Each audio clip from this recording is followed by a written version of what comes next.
a todos. Gracias por este esfuerzo, este trabajo que a cada uno de ustedes hace con alegría y que disfrutamos, ¿no? Así que bueno, vamos a orar. Señor, te damos gracias. Padre, te pedimos que todo lo que hablemos, que todo lo que digamos, Señor, lo digas tú y no nosotros.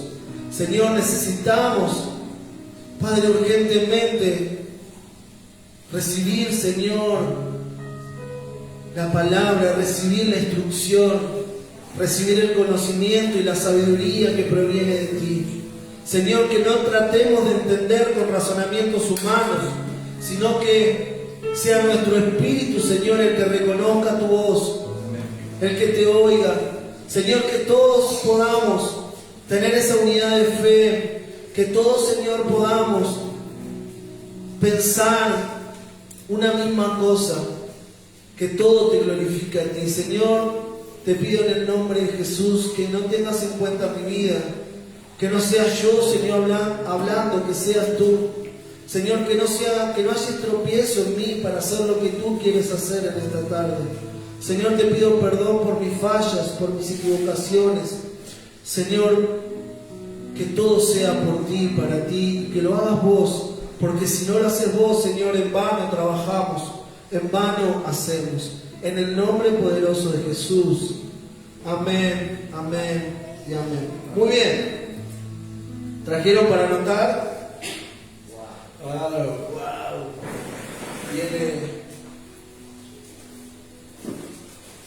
Sentí la necesidad de parte de Dios de poder volver a hablar acerca de un tema que fue uno de los pilares, o fue una de las primeras cosas que empezó a revelarse a través de la vida de Cristo en nosotros,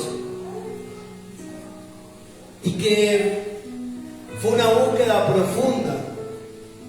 Y no es que ya lo hayamos alcanzado, proseguimos a la meta,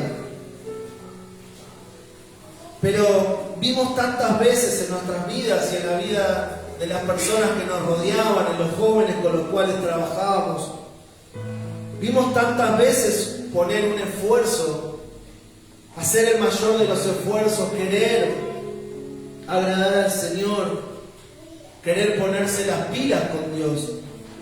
Vimos tantas veces a los jóvenes y a la gente luchar con el pecado sin darse cuenta que era una batalla perdida.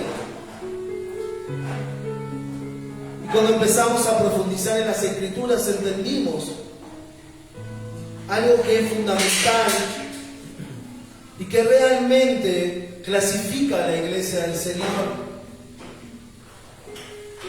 Porque la iglesia del Señor no es cantidades.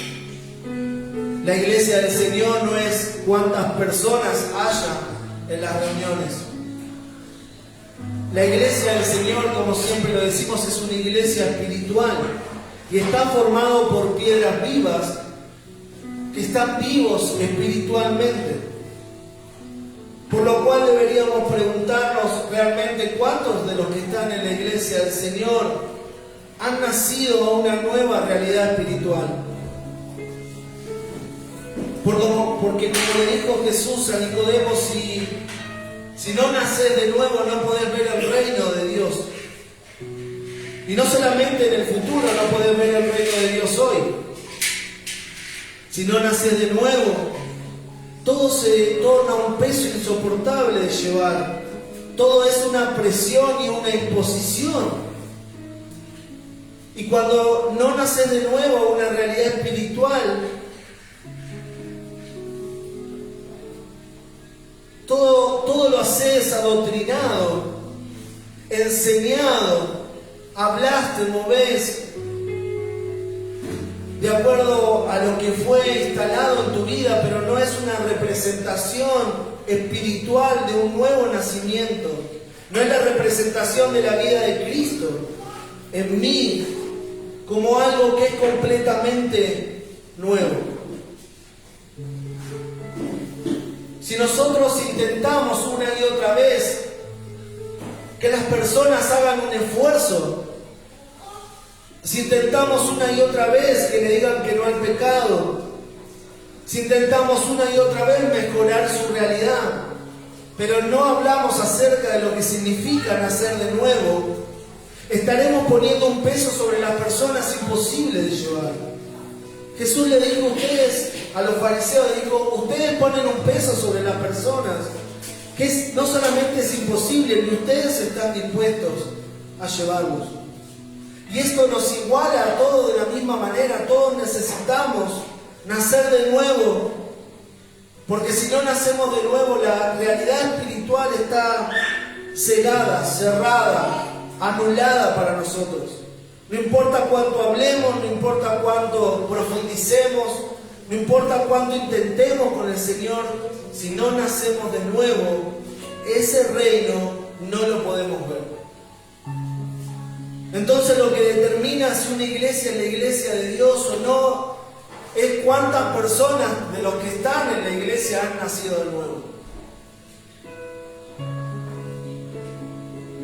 Porque si eso no se produce en nosotros, como decíamos recién, no importa cuánto hablemos, no importa cuánto hagamos, no importa cuánto alabemos, no importa cuánto prediquemos o evangelicemos, siempre lo vamos a estar haciendo de una naturaleza humana. Y eso no glorifica al Señor. Si yo preguntara hoy cuántos han nacido de nuevo, uno solo, dos, bueno. Y si yo le dijera cómo sabéis que han nacido de nuevo,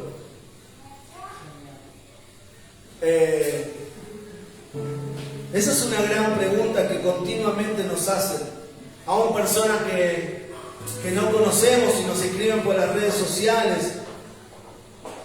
Y cuando se les revela este entendimiento acerca de que si no hay un nuevo nacimiento, no hay salvación, si no hay un nuevo nacimiento, la realidad espiritual está cegada, nos preguntan, ¿cómo sé que nació de nuevo?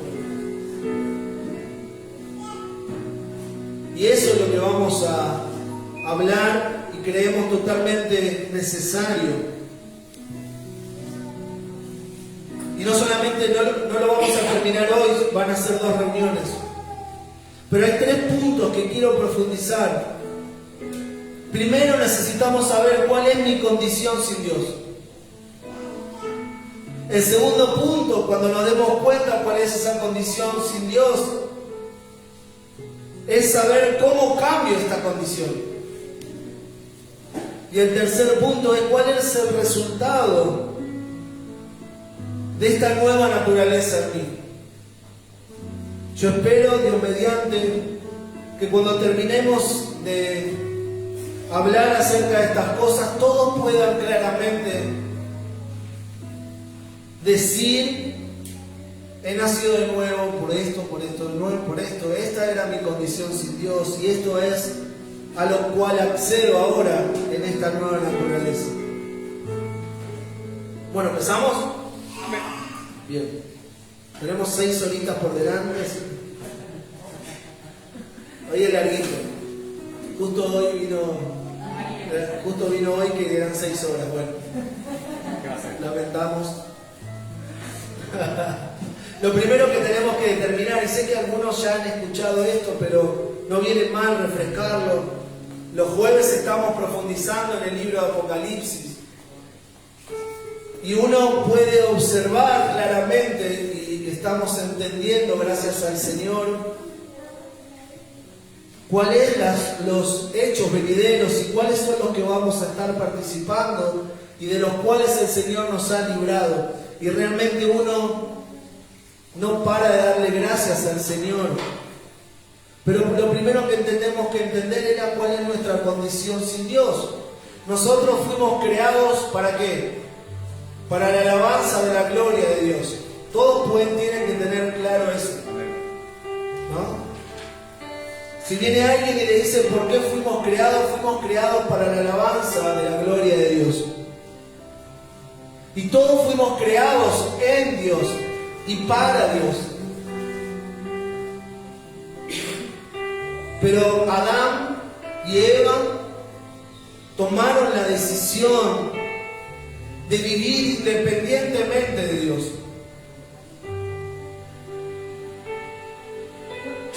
Tomaron la decisión de, en vez de comer del árbol de la vida, por comer del árbol del conocimiento del bien y del mal, y recibieron la capacidad de determinar el bien y el mal de acuerdo a lo que a ellos les parecía. Y esa fue la mayor tragedia para nosotros. Dejamos de depender de lo que Dios decía que era bueno y malo para tener nuestra propia opinión. Y el control de nuestra vida fue tomado por nuestra alma. Por lo cual Adán se lo clasifica en la Biblia como alma viviente. Nuestra alma, que fue creada para estar sujeta a Dios, de repente tomó el control y empezó a determinar de acuerdo a lo que deseaba individualmente qué era bueno y qué era malo. Y eso continúa hasta hoy en nuestras vidas. Muchas veces el Evangelio se convierte en algo que alimenta lo que nosotros consideramos bueno y malo. Por eso muchos van a Dios para que Dios haga lo que nosotros queremos. Pero en realidad el Evangelio es volver a lo que Dios considera bueno, que es Él mismo. ¿Vamos bien? Está un poquito fuerte, ¿no? Gracias. El Evangelio es reposicionarnos en la gloria de Dios y que la gloria de Dios sea lo más importante para nosotros. Y que nuestra alma pase a estar sujeta bajo el gobierno de Dios. El hombre destituido de la gloria de Dios, cuando Dios le pregunta a Adán, ¿dónde estás tú?, no le pregunta qué había hecho. Porque la desobediencia, el pecado de Adán no fue la desobediencia, o el pecado de Eva, el pecado del hombre, no fue la desobediencia, el pecado fue de buscar una vida independientemente de Dios. La desobediencia fue la consecuencia de buscar vivir una vida sin Dios. Por lo cual Dios le pregunta, ¿dónde estás tú? Porque cuando ellos tomaron la decisión de vivir independientemente de Dios, ellos salieron de Dios. Fueron destituidos de la gloria de Dios y de tenerlo absolutamente todo pasaron a no tener absolutamente nada. De estar vivos pasaron a estar muertos espiritualmente. Y esa es la condición que nosotros arrastramos hasta el día de Dios, hasta el día en que fuimos nacidos de nuevo, hasta el día que nos hemos encontrado con Cristo. Y esa es la condición en la cual vive el mundo. Dios define el mal como la ausencia de sí mismo. Él dice, mi pueblo, dos males ha hecho mi pueblo, me dejaron a mí y cavaron cisternas rotas que no pueden contener el agua. Y todo lo que vemos en este mundo, las guerras, los asesinatos, toda la maldad que vemos, ese no es el mal, esa es la consecuencia del mal, porque el mal real es haberlo dejado a Él. Por lo cual nuestra necesidad no es que cambie la consecuencia del mal, sino que nuestra necesidad es que cambie el origen de todo lo que vemos ahora como mal. Necesitamos que cambie la simiente, que cambie la semilla de Adán, la semilla de una vida que ha estado independientemente de Dios.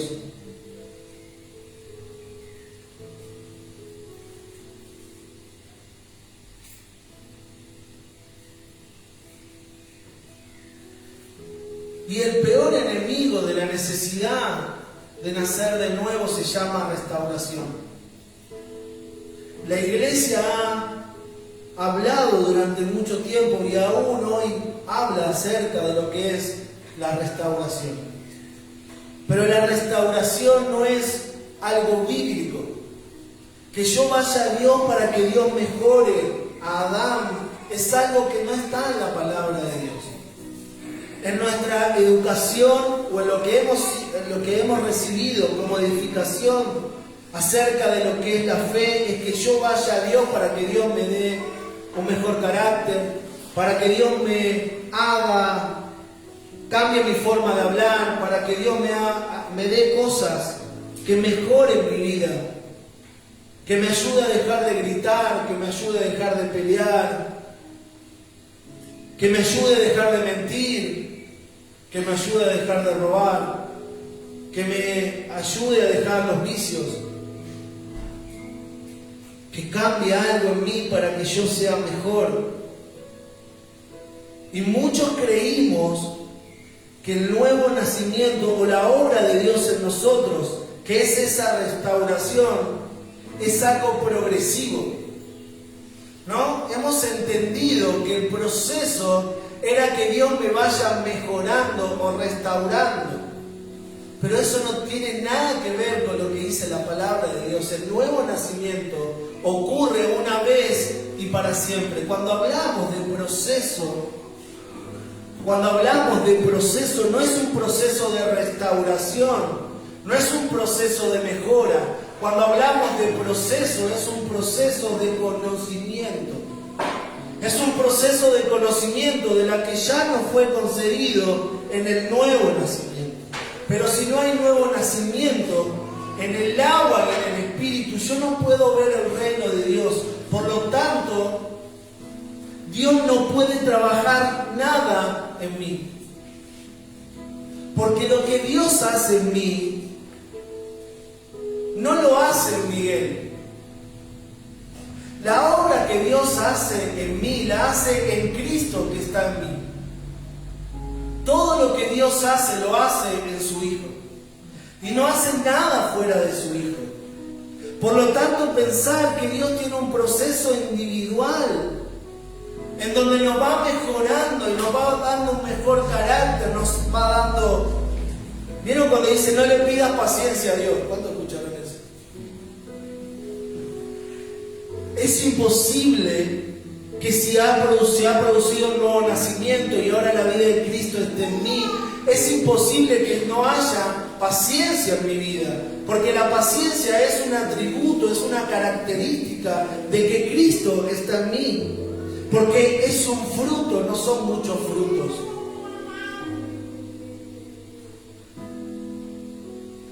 Y ese fruto se va expresando parejo. No puedo tener, algunos son tranquilos y dicen, yo ya tengo desarrollada la templanza. No, ese es tu carácter, pero no tiene que ver con la vida de Cristo en vos. Eso va creciendo parejo y se va expresando parejo. Podemos restaurar un mueble viejo, podemos restaurar un auto. He visto muchas veces, no sé si ustedes lo han visto, programas donde agarran autos y los restauran. Está buenísimo, pero eso no tiene nada que ver con el Evangelio. Y la gracia, vamos a hablar de muchas cosas mal interpretadas. La gracia no es un permiso para pecar mientras el proceso se va llevando a cabo. La gracia es el precio que nosotros no pagamos para que la vida de Cristo esté en mí, para que pueda producirse un nuevo nacimiento que me reposicione en Dios. Quiere decir que el precio altísimo que costaba que nosotros podamos estar de vuelta en Dios y Dios en nosotros, no lo pagamos nosotros, sino que lo pagó Cristo. Eso es gracia. Y fue necesario gracia sobre gracia. Pero eso no es un permiso para pecar. Hemos escuchado frases como me tomo de la gracia. Dios me ama y derrama su gracia. Dios sabe cómo soy. Dios sabe cómo somos, por eso puso una cruz. Y lo que tenemos que entender cuando hablamos del nuevo nacimiento es que antes del nuevo nacimiento tiene que haber una muerte. Pero ojo con esto, porque es muy interesante. Dijimos recién que el hombre instituido de Dios estaba... ¿Qué? Díganme que están ahí. ¿Cómo? Estaba muerto. ¿Y cómo puede ser que el hombre tenga que morir si ya estaba muerto. Es muy interesante.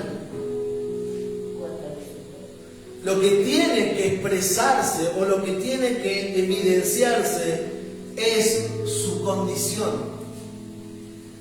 El hombre está muerto, pero vive creyendo que está vivo. Escuchen, el hombre está muerto, pero vive creyendo que está vivo. Y vive como vivo. Esto lo dijo Jesús en Apocalipsis. Ustedes tienen nombre de los que viven, pero están muertos. Ustedes se creen que están completos, llenos, ricos, pero yo los veo pobres y desventurados. Están ciegos, porque no pueden ver su condición. Y esa es la condición del hombre. El hombre está enceguecido y considera que hay algo bueno en él, hay algo vivo en él, pero en realidad está completamente muerto. Y el hombre teme el momento en que deja de respirar, pero no se da cuenta de que está muerto desde que nació. Y lo que tiene que expresarse, lo que tenemos que entrar en razón es nuestra condición. Y decir, estoy completamente muerto. Reconocer nuestra condición sin Dios. Si venimos a la iglesia a congregarnos y alabamos al Señor y leemos la palabra y oramos sin reconocer nuestra condición, estamos intentando agradar a Dios en un ámbito natural. Y esto es imposible de llevar a cabo. Porque la naturaleza humana y la espiritual se oponen entre sí. Muchas veces escuchamos que la iglesia era un hospital para enfermos. ¿Cuándo lo escucharon? Esto no es así. No son personas enfermas o no son personas que están muertas. La iglesia es un cementerio.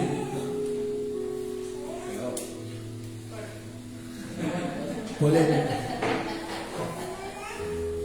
De gente que trae su ataúd, que traen a su antigua persona en una cruz. Personas, la iglesia, el lugar donde personas resucitan, pero no se sanan, porque no hay una enfermedad que sanar. No estamos enfermos sin Dios, estamos muertos. No podemos, Dios no resuelve esa situación dándonos una vallaspirina. Vayamos ahora al cementerio y tratemos de alimentar a un muerto. Lo vamos a tratar de convencer, pero no, bueno, si pasa, ya es otra cosa, no perdió. La iglesia está compuesta por personas. Mirá, si viéramos la iglesia, acá al lado de cada uno tendríamos que poner una silla más para el ataúd.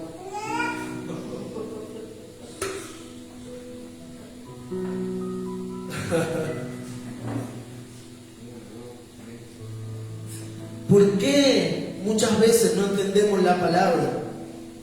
¿Por qué no tengo deseos de orar? ¿Por qué no tengo deseos de congregarme?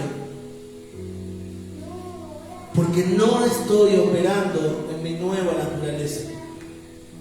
Porque cuando la nueva naturaleza, que es Cristo en mí, opera, me muero si no oro.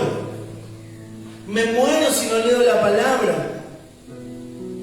No, estoy esperando que llegue el domingo a las 6 de la tarde para venir a la iglesia a encontrarme, a reunirme con el cuerpo y hablar de algún don espiritual nuevo, de algo nuevo del Señor. Cuando he nacido de nuevo y esa naturaleza se expresa, mi prioridad no está en este mundo. Y no hay cosa en este mundo que pueda interferir en lo que es el mayor deseo de la nueva vida en mí, que es alabar al Señor, vivir para su gloria, mirarlo a Él y contemplar su hermosura, y aprender cada día más de lo que me ha sido concedido. Todos tendríamos que venir corriendo a decirle: Señor, revelanos un poco más del conocimiento de la vida de Cristo, revelanos un poquito más de lo que tenemos. Miren, 1 de Pedro, hoy, miren, le van a sacar, le va a quedar una llaga en el dedo. 1 de Pedro 2, del 1 al 3.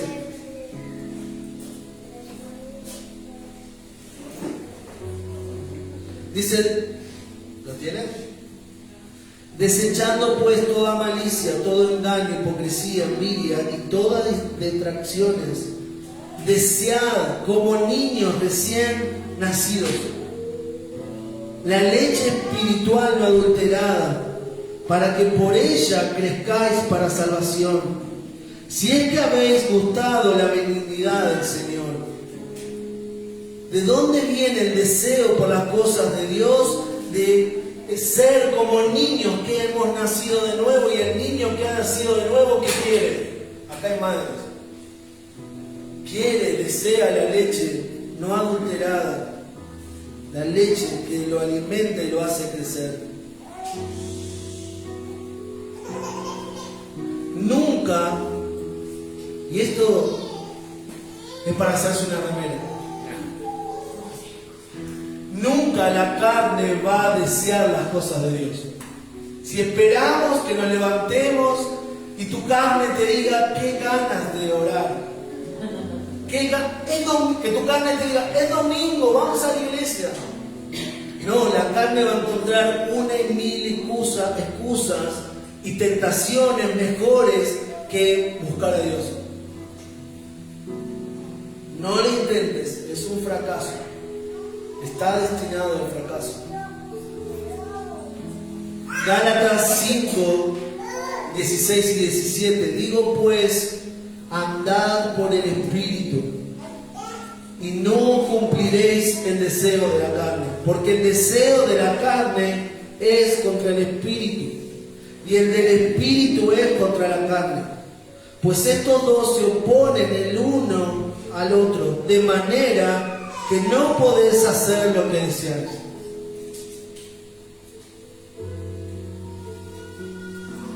El desconocimiento de nuestra condición sin Dios nos da una ilusión, un pensamiento de que podemos vivir sin Dios.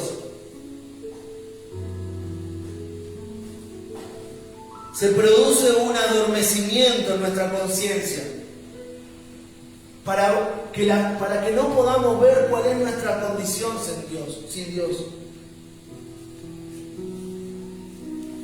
Y cuando el peso de Adán se convierte en algo agobiante, algo difícil de llevar, vamos a Dios y le pedimos a Dios que nos quite ese peso, que nos mejore el peso, que lo haga más liviano de llevar.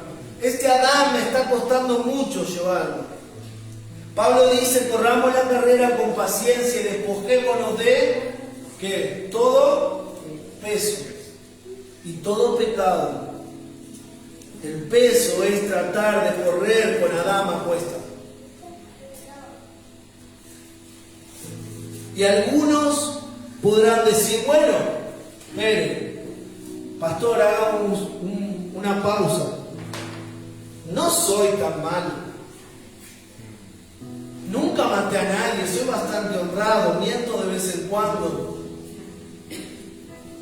No creo que mi vida esté en la condición que estamos hablando.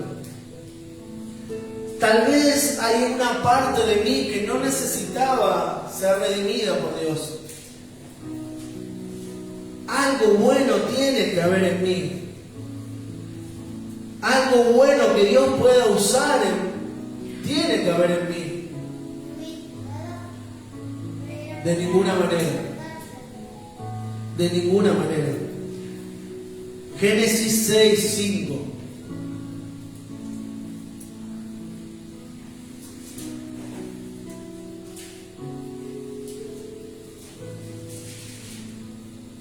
Y el Señor vio que era mucha la maldad de los hombres en la tierra, y que toda intención de los pensamientos de su corazón era solo hacer siempre el mal. Y ahí hay dos palabras. ¿Cuántas intenciones? Todas. No, pero yo, hay una buena intención, quiero hacer esto. Toda intención que no está en Cristo y proviene de Adán está malintencionada. Y después dice, era solo hacer, ¿cuánto? Siempre el mal. ¿Por qué? Está bueno poder aclararlo esto. ¿Qué es el mal? Dijimos. Volvemos. ¿Qué es el mal?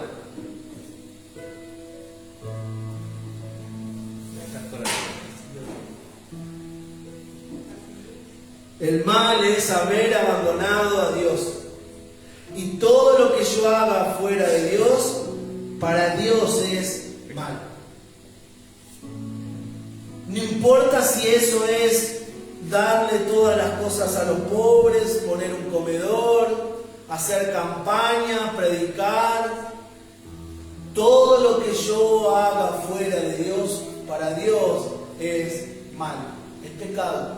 ¿Por qué? Porque Dios no puede ser servido por manos de hombre. El servicio a Dios proviene de una realidad espiritual. La alabanza es obediencia. Y todas esas condiciones están en Cristo. Lucas 6:43. Yo las tengo todas acá, por eso borrar. Porque no hay árbol bueno que produzca fruto malo, ni a la inversa, árbol malo que produzca fruto bueno. Adán es la semilla del pecado. Y todo lo que ese árbol da es malo.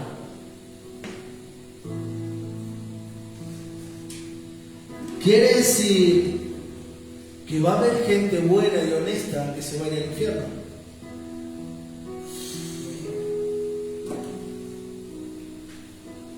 ¿O no? Lo miramos. La honestidad y la bondad no es una condición que pueda omitir el estar en Cristo.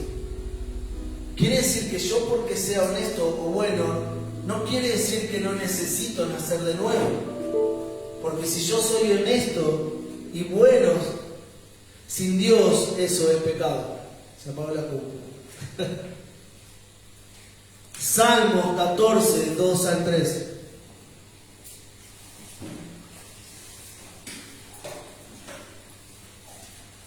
¿Estamos?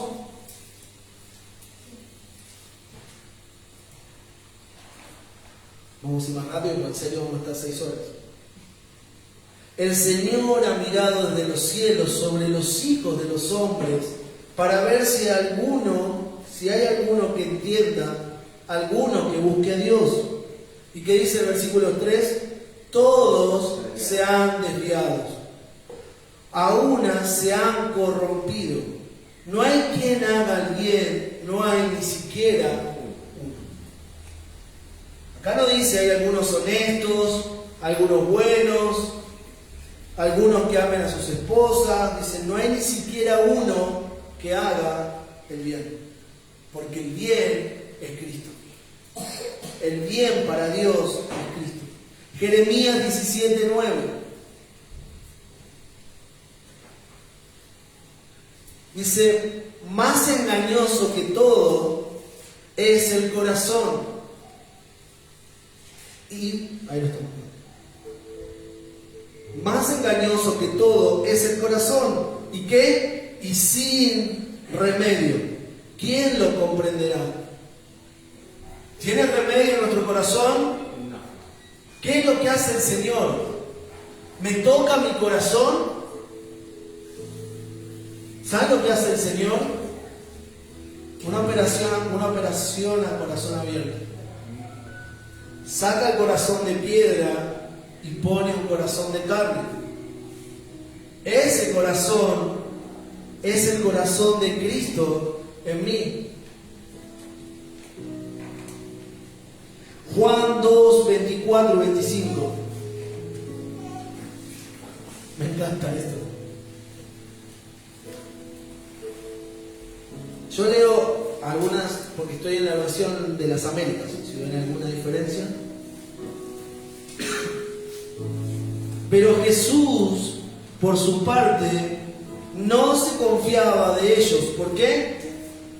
Porque conocía a todos. Y no tenía necesidad de que nadie le diera testimonio del hombre, pues él sabía lo que había en el hombre. Jesús no se confiaba en ninguno. ¿Por qué? Porque los conocía. ¿A quién? A nosotros. Juan 3:6. Vamos a seguir toda la noche. Para que quede bien grabado. Lo que es nacido de la carne, carne es. Y lo que es nacido del Espíritu, Espíritu es.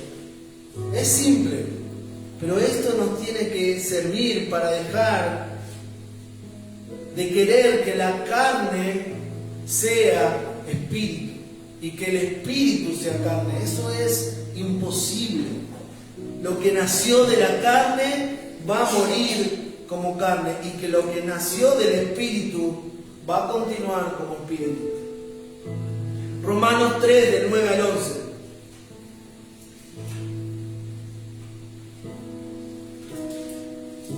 Esto podríamos leerlo unos a otros.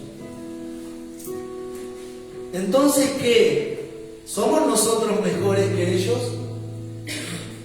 ¿Vieron que a veces tendemos dentro de la iglesia a evaluar, ¿no? El testimonio de este, mi testimonio es mejor. Bueno, estábamos todos igualmente condenados. No hay uno bueno. No, pero este no sabe lo que hace.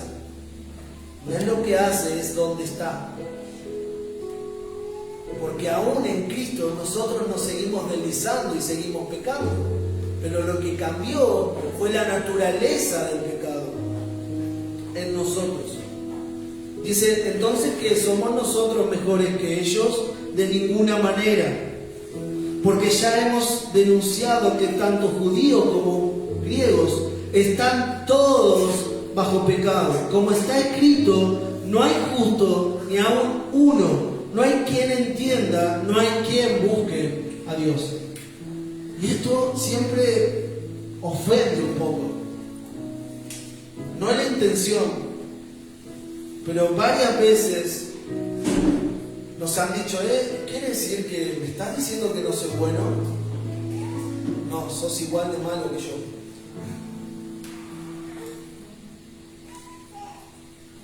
Efesios 2:12. Recordad que en este tiempo estabas separados de Cristo, excluidos de la ciudadanía de Israel, extraños a los pactos de la promesa, sin esperanza, sin Dios en el mundo. Jeremías 13:23. Esto es increíble. ¿Puede el etíope mudar su piel o el leopardo sus manchas? Así vosotros podréis hacer el bien estando acostumbrados a hacer el mal. ¿Podremos cambiar nuestra naturaleza? De ninguna manera. Eclesiastés 1:15. Lo torcido no puede enderezarse, y lo que falta no se puede contar. La ley no se puede cumplir. Cristo no vino a abolir la ley, sino que se cumpla en él. La forma en que Dios preservó a a su pueblo, fue dando la ley. Pero la ley atendía temas externos, porque espiritualmente seguían muertos. ¿Hasta qué? Hasta que vino Cristo. El postrero Adán, Cristo, el Espíritu vivificante. Hechos 13:39. Y que de todas las cosas de que no pudiste ser justificado por la ley de Moisés, por medio de él, todo aquel que se cree justificado. Y que todas las cosas de que no pudiste ser justificado por la ley de Moisés, por medio de él, todo aquel que cree es justificado. Quiere decir que toda justificación que no alcanzó la ley de Moisés fue alcanzada por el sacrificio de Cristo. Y ahora en Cristo podemos ser justificados delante de Dios. No por obras que nosotros hayamos hecho, sino porque Cristo es el justo delante de Dios. ¿Y qué se produce en nosotros cuando intentamos seguir a Dios, o estar en Dios, o alabar a Dios, o servir a Dios en la carne? Siempre se produce frustración. Siempre se produce frustración. ¿Cómo puede el hombre, dijo Job, ser justificado delante de Dios? Esto es imposible. Y no es algo que esté mal en uno de nosotros. Es algo imposible para cualquiera de nosotros. Todos estamos o estábamos en la misma condición. Estábamos enemistados con Dios. Y era algo para el hombre imposible. Y eso fue la gracia. Que siendo algo imposible para el hombre, Dios lo hizo posible mediante Cristo. Y ahora en Cristo nosotros podemos tener esperanza al volver a la gloria de la cual fuimos destituidos. ¿Entendimos cuál era nuestra condición sin Dios? ¿Todos quedaron bastante derrotados en Adán? ¿O sí? ¿Se entendió? Bueno, ahora ¿cómo se produce el nuevo nacimiento? Haciendo fuerza. ¿Cómo se produce un nuevo nacimiento? Ya dijimos algo, que para ver un nuevo nacimiento primero tiene que expresarse la muerte que traemos. Cuando miramos nuestra condición sin Dios, tengo que decir, ¡ay de mí! Soy hombre pecador. Lo que dijo Pedro a los pies de Cristo. Cuando vio su condición, dijo, apártate de mí porque soy hombre pecador. Lo primero que necesitamos es reconocer lo que somos sin Dios. Y que estamos muertos sin Dios. Y cuando eso podemos reconocer eso, entonces entramos en el camino del nuevo nacimiento. Si yo entiendo mi condición sin Dios, les hago una pregunta. ¿Eso va a ser algo de lo cual me voy a poder aferrar? ¿Es algo que puede competir con Dios? Si yo entiendo que sin Dios no hay nada bueno, ¿realmente hay competencia con Cristo? ¿Hay algo de mí que me cueste dejar si sé que todo es malo y todo está muerto? Si yo tengo competencia en mi propia vida, en mis propios deseos y en mis propios sueños, pensando que lo que hay en mí es mejor que Dios, es porque todavía no entendí lo que hablamos recién. Si yo todavía pienso que puedo hacer algo para mejorar, si todavía pienso que voy a salir adelante solo, si todavía pienso que depende de mí, es que no entendí cuál es mi condición sin Dios. Si todavía pretendo en mi intelecto que puedo tener paz, felicidad, que me puedo sentir pleno y completo con cosas de este mundo y no necesito a Dios para esto. Lean a Salomón. Salomón hizo todo lo que se podía hacer. Lo buscó y lo buscó teniendo casas, plata, títulos, honra, tuvo todo. Lo intentó todo. Hizo el mejor negocio, se volvió millonario. Vivía en el mejor lugar, tenía la mejor casa. Vivía en la mejor casa en Nordentos. Y cuando miró todo eso, dijo, me di cuenta de una cosa, que todo esto es vanidad de vanidades. Y que nada de lo que yo pueda alcanzar en este mundo puede reemplazar a Dios. ¿Por qué seguimos intentando? Me lo pregunto para mí, les comparto mi inquietud. ¿Por qué seguimos intentando? ¿Por qué seguimos pensando que somos nosotros los que vamos a sacar adelante las situaciones? ¿Por qué pensamos que somos nosotros los que vamos a resolver nuestra vida? ¿Por qué pensamos que somos nosotros los que vamos a conseguir ser felices y tener paz en este mundo? Si es algo imposible para el hombre. Es algo imposible para nosotros.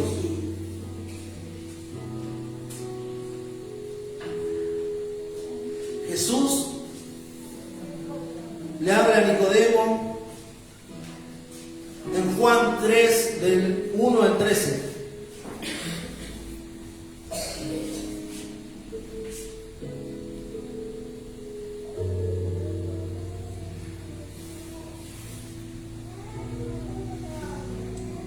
Y dice, había un hombre de los fariseos llamado Nicodemo, prominente entre los judíos, con mucho conocimiento. Este vino a Jesús de noche y le dijo, Rabí, sabemos que has venido de Dios como maestro, porque nadie puede hacer las señales que tú haces si Dios no está con él. Y Jesús no le dijo, si tenés razón, soy grosso. Le dijo, en verdad te digo que el que no nace de nuevo no puede ver el reino de Dios. Nicodemo le dijo, ¿cómo puede un hombre nacer siendo ya viejo?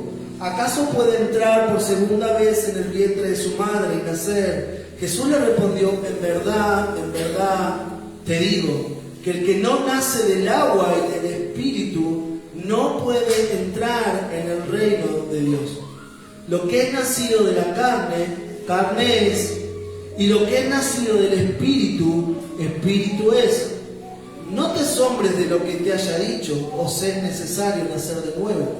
El viento sopla donde quiere y oye su sonido, pero no sabe de dónde viene ni a dónde va. Así es todo aquel que es nacido del Espíritu. Respondió Nicodemo y le dijo, ¿cómo puede ser esto? Jesús le respondió y le dijo, ¿tú eres maestro de Israel y no entiendes estas cosas? En verdad te digo que hablamos de lo que sabemos y damos testimonio de lo que hemos visto, pero vosotros no recibís nuestro testimonio. Y os he hablado de las cosas terrenales y no creéis. ¿Cómo creeréis si os hablo de las celestiales? Nadie ha subido al cielo, sino que bajó del cielo, es decir, el Hijo del Hombre que está en el cielo.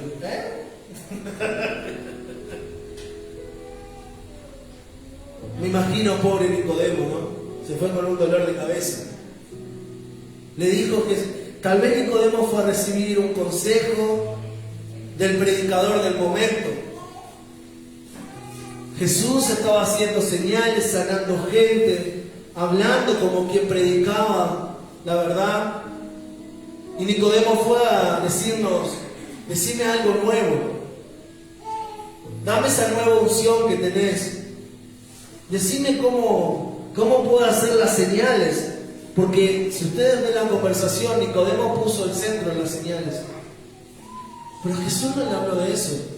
Jesús le dijo, Nicodemo, nacé de nuevo. Y Nicodemo dijo, ¿cómo hago? el hombre viejo entrar? Es una locura, ya no entro en la panza de mi mamá, dijo Nicodemo, ni con cesárea. ¿Cómo hago para nacer de nuevo? Y Jesús se apiadó de él y le amplió la respuesta. Y le dijo, no, Nicodemo, lo que nace de la carne es, eso ya está.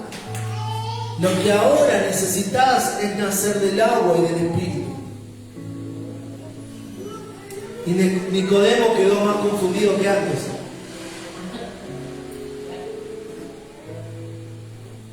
Y yo le pregunto, ¿qué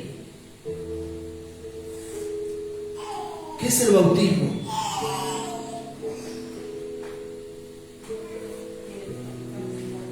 ¿Qué más allá? Como tejiendo, eso se llama, para hacer el ovillito de lana. Dejar la vieja para nacer de nuevo. Exacto, pero ¿qué es el bautismo? Va por ahí, pero ¿qué es? Si tendrían que definirlo en 3 palabras.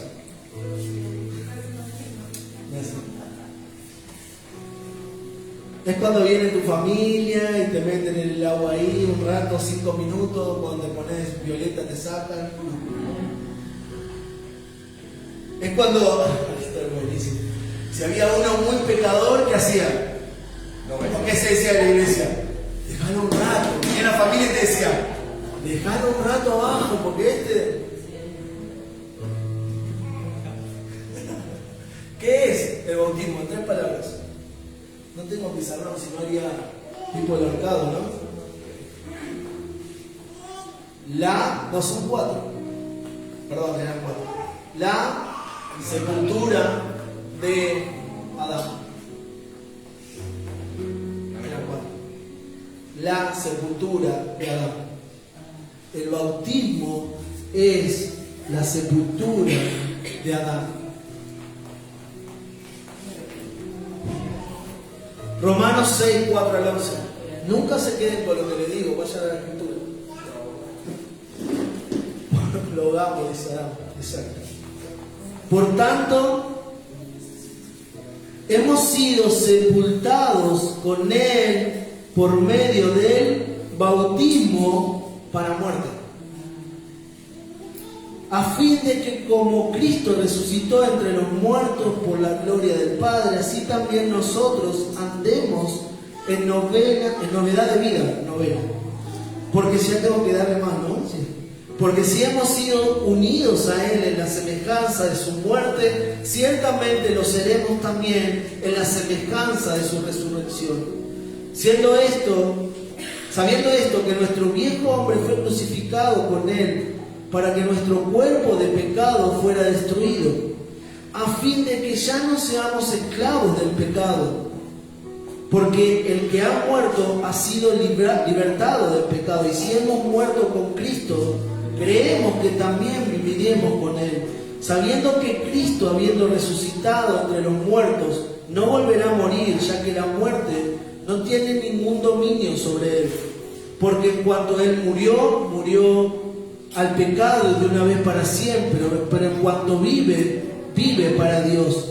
Así también vosotros, considerados muertos para el pecado, pero vivos para Dios en Cristo Jesús. ¿Qué es lo que nos permite la fe? Considerar a nuestra carne, a nuestra Adán muerto. Porque si yo lo único que conozco, ¿cuántos escucharon del libre albedrío? Tenemos para otra charla, pero ¿podemos considerar como libre albedrío a una persona que está en Adán? ¿Cuántas cosas puede elegir? Todas. O ninguna. No hay elección, o sea, nosotros no vamos a Dios, nosotros no hallamos a Dios, Dios nos halló primero. Nosotros no vamos a Dios, Él vino a nosotros. Porque para nosotros era imposible ir a Dios. Yo no podía, escuchen, porque acá se cae una estructura. yo no podía por mi propia elección ir a Dios.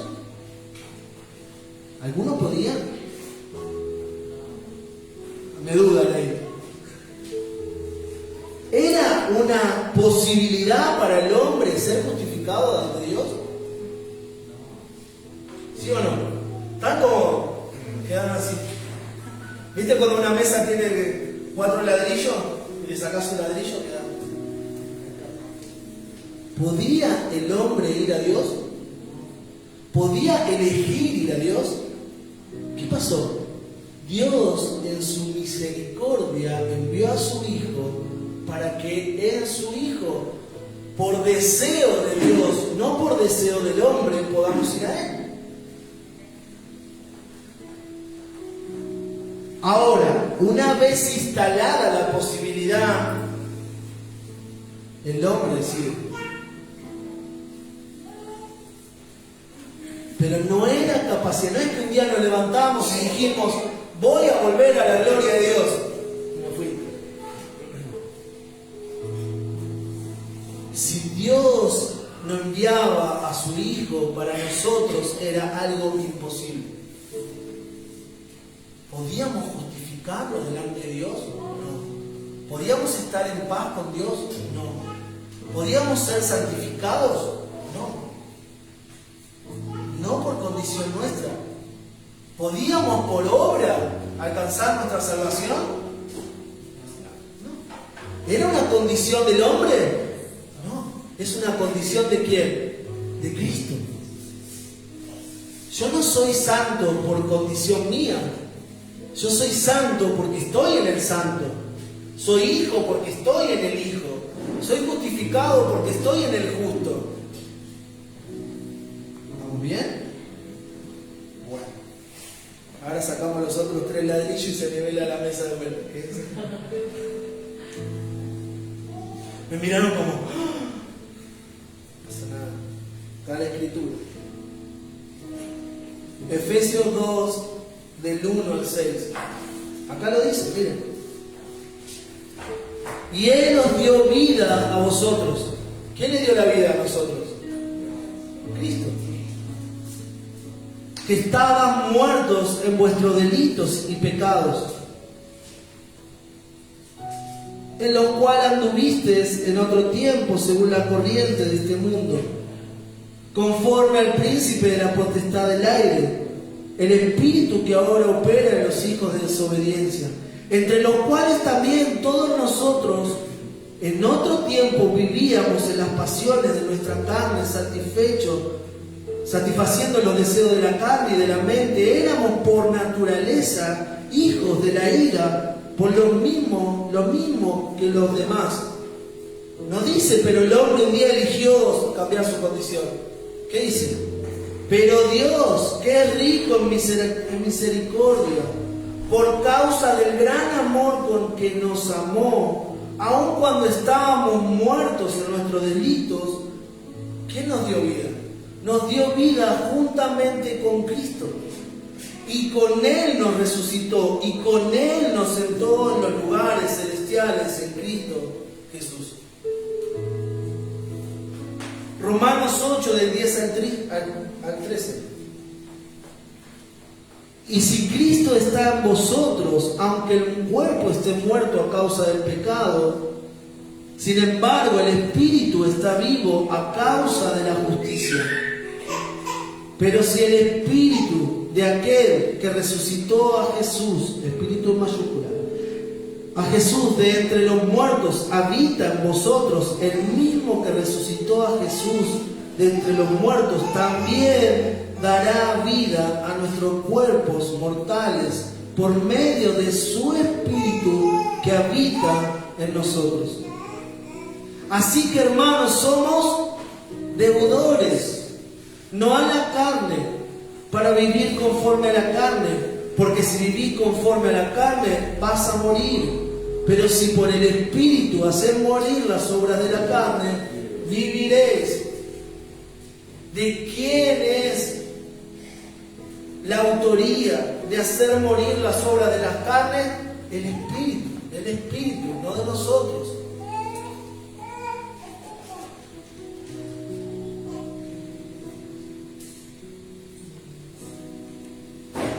Ahora dice, Jesús le dice a Nicodemo, y con esto vamos a entrar en las últimas 3 horas. Vamos, ¿me hacen tijeras allá atrás? Unas pizzas, no pidiendo cosas. Hagan morir las obras de la carne. El hambre es una obra de la carne. El espíritu no tiene hambre. El agua actúa para el lavamiento de nuestros pecados y el espíritu actúa para la vivificación. ¿Qué significa esto? Son los dos aspectos de la cruz, o los dos efectos de Jesús en la cruz. Siempre dentro de la iglesia hemos hecho énfasis, no me sale la palabra, pero en que Jesús murió por nuestros pecados. ¿Es verdad o mentira? Es verdad. Pero también la experiencia de la cruz tiene que ser nuestra experiencia. O sea, Jesús murió por mi pecado, se absorbió en ese sacrificio. Toda la copa de la ira, y los jueves estamos viendo Apocalipsis, estamos en la copa de la ira. Lean Apocalipsis capítulo 17 y van a ver de lo que nos libró Jesús. Pero también necesitaba morir en nosotros la experiencia de Adán y ser cambiada por la experiencia de Cristo. Y para eso dice la palabra que nosotros fuimos crucificados juntamente con Él.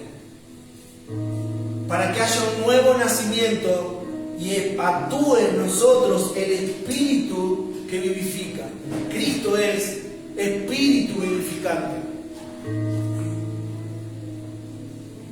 Por lo cual lo que se produjo en Cristo fue el lavamiento de nuestros antiguos pecados y el Espíritu de vivificación. A partir de la experiencia de Cristo, en la cual fuimos crucificados y juntamente con Él resucitamos, entonces ahora estamos espiritualmente vivos.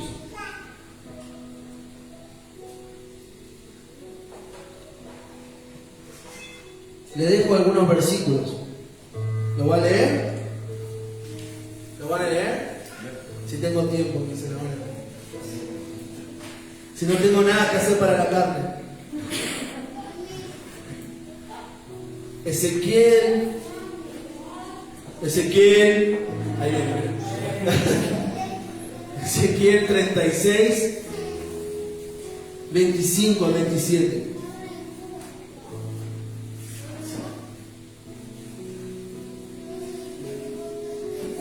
Ese tengo ganas de leer. Tito 3, del 5 al 7. Anote. Ezequiel 36, 25 al 27. No tenemos ningún Tito, ¿no? Todavía no. 36, del 25 al 27. Tito 3, 5 al 7. Juan 1, 11 al 13, perdón. Juan 1, 11 al 13.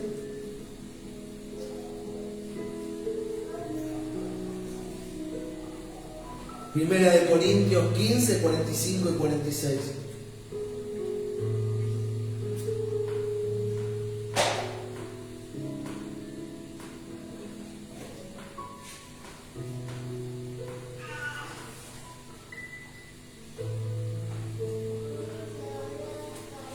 ¿Anotaron todo? Primera de Corintios 15, 45 al 46. ¿Estás anotando, José?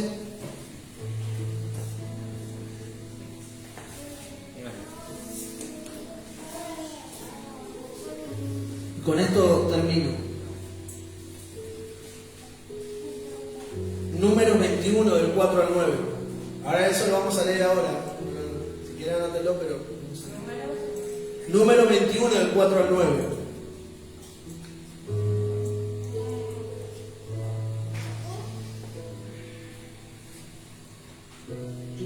partieron del monte de Or por el camino del Mar Rojo para rodear la tierra de Edom. Y el pueblo se impacientó por causa del viaje. Y el pueblo habló contra Dios y Moisés: ¿por qué nos habéis sacado de Egipto para morir en el desierto? Pues no hay comida ni agua, y detestamos este alimento tan miserable. Y el Señor envió serpientes abrasadoras entre el pueblo y mordieron al pueblo, y mucha gente de Israel murió. Entonces el pueblo vino a Moisés y dijo: hemos pecado porque hemos hablado contra el Señor y contra ti. Intercede con el Señor para que quite la serpiente entre nosotros. Y Moisés intercedió por el pueblo. Y el Señor dijo a Moisés: hazte una serpiente abrasadora y ponla sobre un asta. Y acontecerá que cuando todo el que sea mordido la mire, vivirá. Y Moisés hizo una serpiente de bronce y la puso sobre un asta. Y sucedía que cuando una serpiente mordía a alguno, y éste miraba a la serpiente de bronce, vivía. Y algo con lo que hemos trabajado durante todo este tiempo es entender que todo el Evangelio nos habla de Cristo. Y la dificultad que ha producido en el tiempo pasar las enseñanzas del Viejo Testamento al Nuevo, entendiendo que todo era una sombra de Cristo. Pero miren lo que dice en Juan 3, 14 al 15. Cómo la palabra la entendemos como una persona y todo empieza a encajar. Y dice: y como Moisés levantó la serpiente del desierto, así es necesario que sea levantado el Hijo del Hombre, para que todo aquel que cree tenga vida, tenga en él vida eterna. Y también dice la palabra que Jesús dijo: si yo fuere levantado en la tierra, a todos atraeré a mí. Y pensaba acerca de esto, ¿no? Si realmente morimos y esa muerte que teníamos en Adán se expresa y a través del bautismo sepultamos a Adán y resucitamos, vamos a esa cruz y somos crucificados juntamente con Cristo y resucitamos a una nueva naturaleza a través del lavamiento de las aguas y la vivificación del Espíritu. Y entonces ahora Cristo está en nosotros. No está en un lugar, está en nosotros. Porque nosotros somos templos del Espíritu Santo. Y dice la palabra que si Cristo es levantado, todos los que están muertos, todos los que están como el pueblo de Israel, enfermos, carentes de vida, miraban a esa serpiente de bronce y vivían. Si cada uno de nosotros levantamos a Cristo en la tierra, todos los que miren van a vivir. Todos los que miren a Cristo, como dice la palabra, como fue levantada la serpiente en el desierto, así tiene que ser levantado el Hijo del Hombre en la tierra. Porque nosotros no podemos salvar a nadie. No es condición nuestra salvarle la vida a nadie. Ni siquiera tenemos que mejorarle la vida a nadie. Nosotros necesitamos levantar a Cristo. Y cuando Cristo es levantado, todos lo miramos a Él. Y cuando creemos por fe que Él es el Hijo de Dios, entonces podemos pasar de muerte a vida. Cuando entendemos nuestra condición sin Dios, entendemos que no es lo que yo pueda hacer para Dios, sino lo que Dios puede hacer en mí.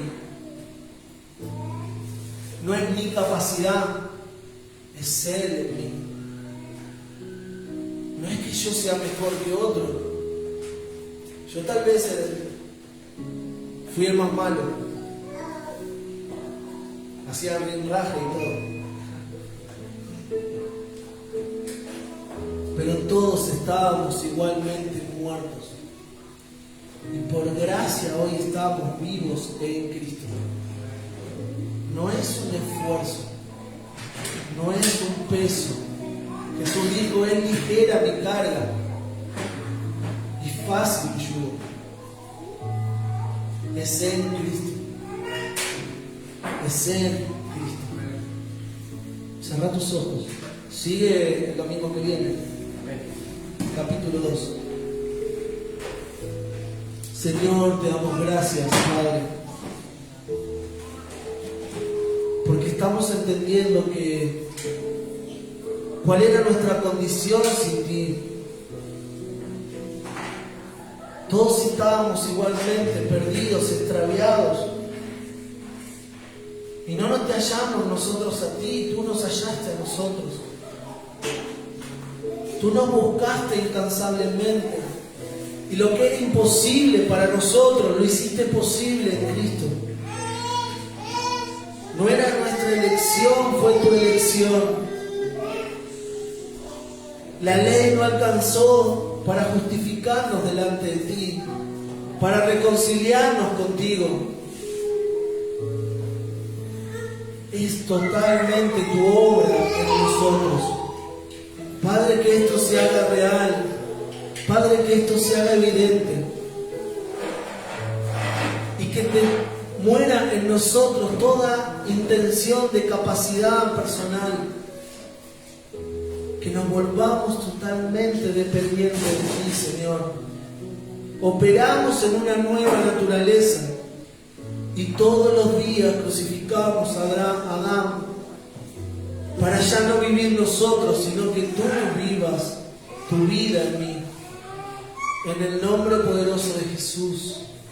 Amén.